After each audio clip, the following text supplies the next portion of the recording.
It's finally here.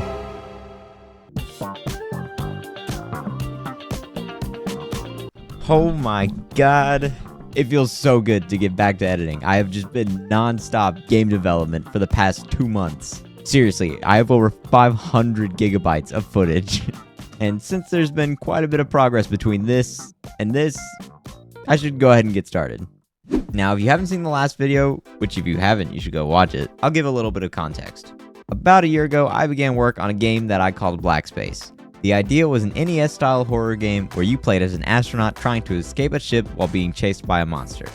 I worked on it for about a month and a half until I just had no idea what I was doing. So I put the project aside and worked on a few other things. And then after my first video did so well, and I felt a little bit more comfortable with game development, I decided to start the project again under the new name, The Cosmic Corpse. After my last video, I'd set up the map, the basic gameplay, and done a little decorating. And now we're all caught up. The first thing I wanted to get done was the enemy AI system, because my previous attempts at AI didn't go so well. Oh, so you just click one button.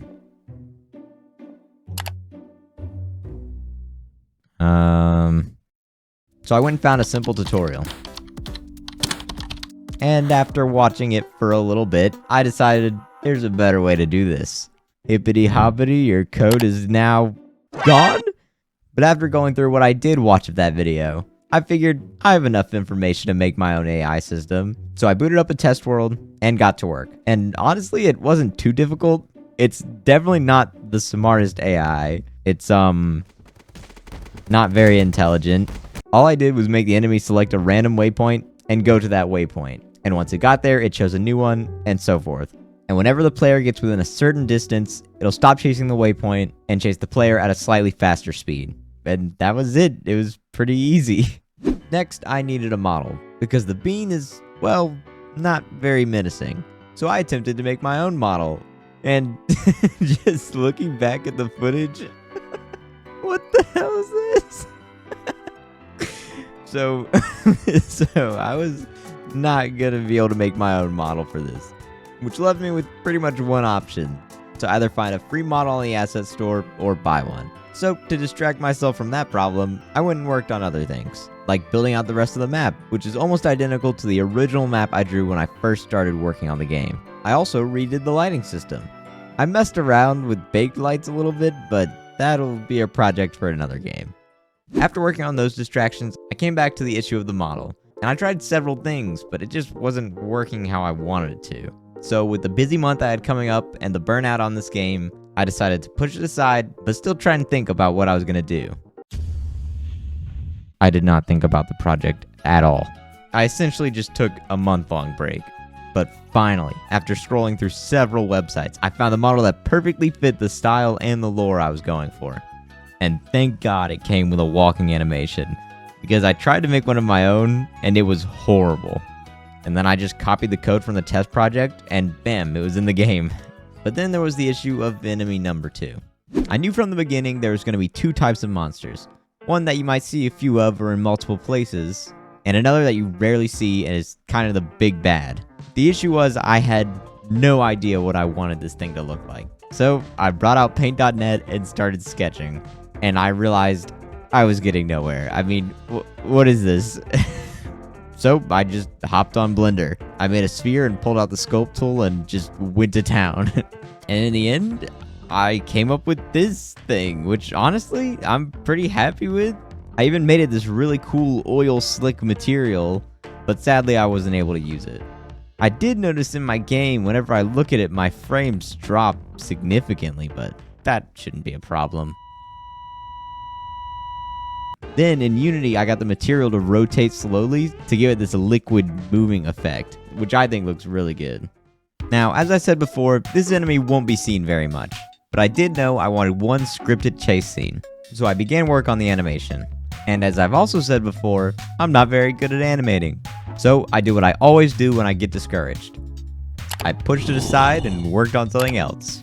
So I started working on the game's sound effects, which I thought would be a long, boring, tedious process of finding all the sounds and implementing them throughout the game. But honestly, it was kind of fun. This was pretty much the first time since I started working on the game that I felt like I knew what I was doing. And playing the game with sound effects instead of just complete silence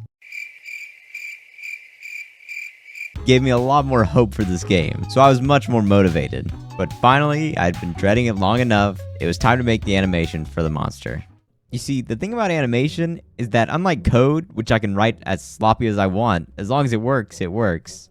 Animation actually has to look good. And as we all know by this point, I'm not good at animating. This one animation took me days. Just look at all these keyframes. Here's just a little insight into my misery. All right, let's see how this looks. Why? Why? You know what? No, it's all gone. I'm deleting it all. Why the f is it grittying? That's it. That's it. I give up. This is impossible.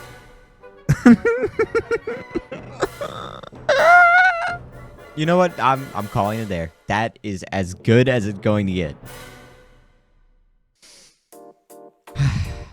And even after all that, the animation still didn't really look how I hoped it would.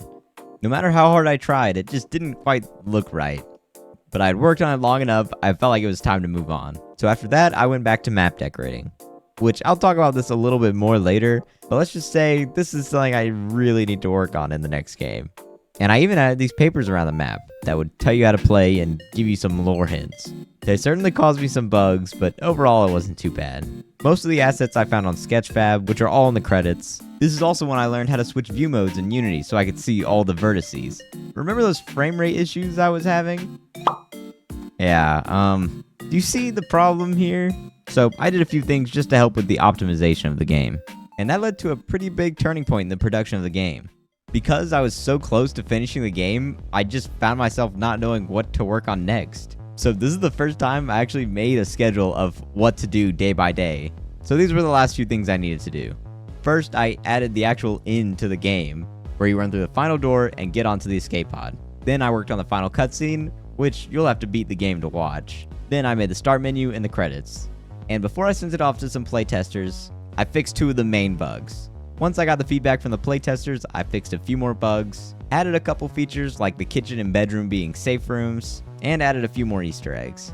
Also, my best friend Larkin made 3 original pieces for the soundtrack. Larkin, I know you're watching this. Thank you. And that was it. After 5 months, the game was finally finished.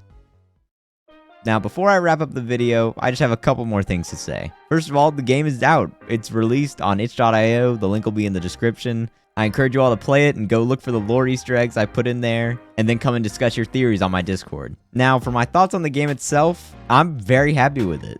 There are just a couple things now looking back that I probably would have done differently. Number 1 is the gameplay. I knew this was a problem from the very first episode. Looking back, what I should have done is sent the game out to a couple beta testers to see if what I had worked.